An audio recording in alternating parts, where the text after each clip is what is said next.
Assalamualaikum warahmatullahi wabarakatuh. Nama saya Heldawati, NPM 2021010255,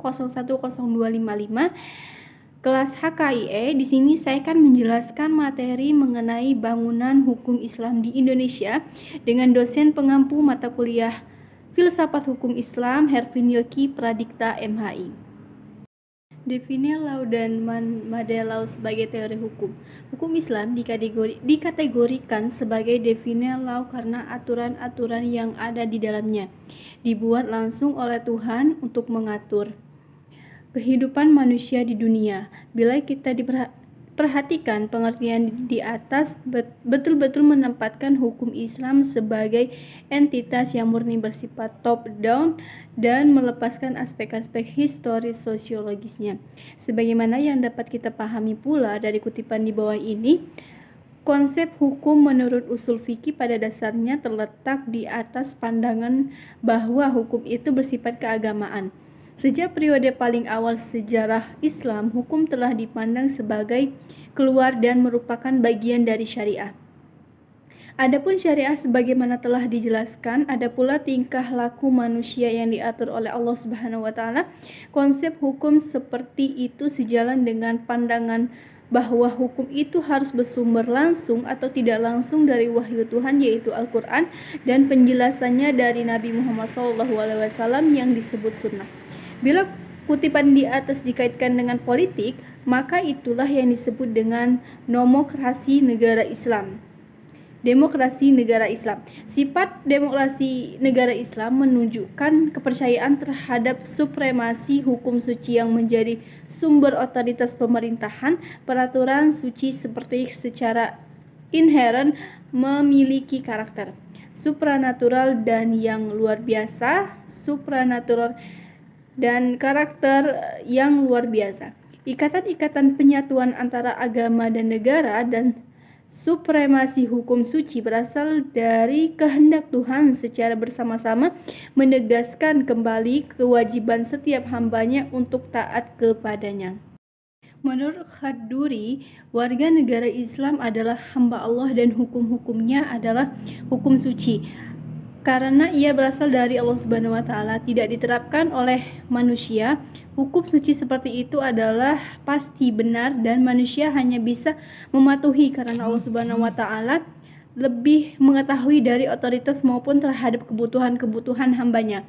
Dalam menaati hukum, manusia akan menyadari akan tujuan-tujuan agamanya. Karena hukum dalam karakter Islam memiliki karakter sebagai sebuah kewajiban religius, pada waktu yang sama ia juga memberikan dukungan politik bagi agama Islam. Pada kenyataannya, hukum Islam merupakan perintah Tuhan dan karenanya bersifat mengikat sebagai sebuah cita-cita agama yang berada dengan hukum buatan manusia atau man-made law dan dianggap sebagai fenomena sosial yang tunduk pada kebutuhan manusia dan nilai-nilai.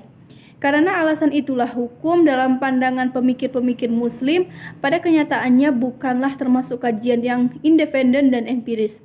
Sebagai implikasi dari kedua faktor tersebut, yakni sifat sucinya dan ikatan yang kuat dengan tradisi-tradisi lama, hukum Islam berkembang menjadi sebuah hukum yang statis yang bisa dianggap menjadi penghalang bagi terjadinya perubahan. Perkembangan hukum Islam di Indonesia. Pada bagian ini kita akan mendiskusikan relevansi epistemologi hukum Islam di Indonesia dengan pembangunan hukum Islam Indonesia dengan pembangunan nasional. Namun sebelum itu, kita lebih jauh membahas persoalan tersebut terlebih dahulu. Sebaiknya mengetahui apa yang dimaksud dengan hukum nasional, mengapa kita membutuhkan hukum nasional, dan bagaimana caranya kita mewujudkan hukum nasional tersebut. Melalui penjelasan terhadap aspek-aspek inilah kita akan mengetahui relevansi epistemologi hukum Islam dengan pembangunan hukum nasional. Pembangunan hukum di Indonesia.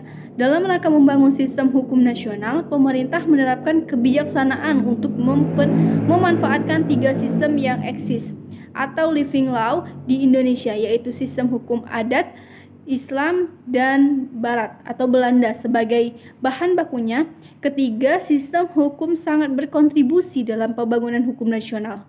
Tatanan hukum nasional Indonesia harus mengandung ciri yang pertama berwawasan kebangsaan dan berwawasan Nusantara. Yang kedua, mampu mengakomodasi kesadaran hukum kelompok etnis, kedaerahan, dan keyakinan agama. Yang ketiga, sejauh mungkin berbentuk tertulis dan terunifikasi. Yang keempat, bersifat rasional yang mencakup rasionalitas efisiensi, rasionalitas kewajaran, rasional kaidah nilai dan nilai.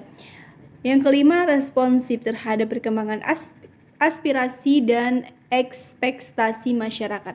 Perkembangan hukum Islam di Indonesia. Sarana dan prasarana berdasarkan penjelasan di atas tampak sekali dalam hal penetapan kebijakan hukum di Indonesia. Pemerintah telah menjadikan hukum Islam sebagai bagian dari hukum nasional. Kondisi seperti ini tidak semata-mata terjadi di Indonesia, tetapi terjadi pula di negara-negara berpenduduk Muslim, baik yang memiliki konstitusi Islam maupun yang tidak memilikinya. Sebagai sebuah sistem hukum atau bagian dari sebuah sistem hukum, ia mempunyai teks tertulis dalam bidang-bidang yang dicakupkan, memiliki lembaga peradilan sesuai tingkatan-tingkatan yang diperlukan, dan mempunyai alat penegak hukum untuk menjalankannya. Demikianlah materi yang dapat saya sampaikan. Terima kasih atas perhatiannya. Saya akhiri. Wassalamualaikum warahmatullahi wabarakatuh.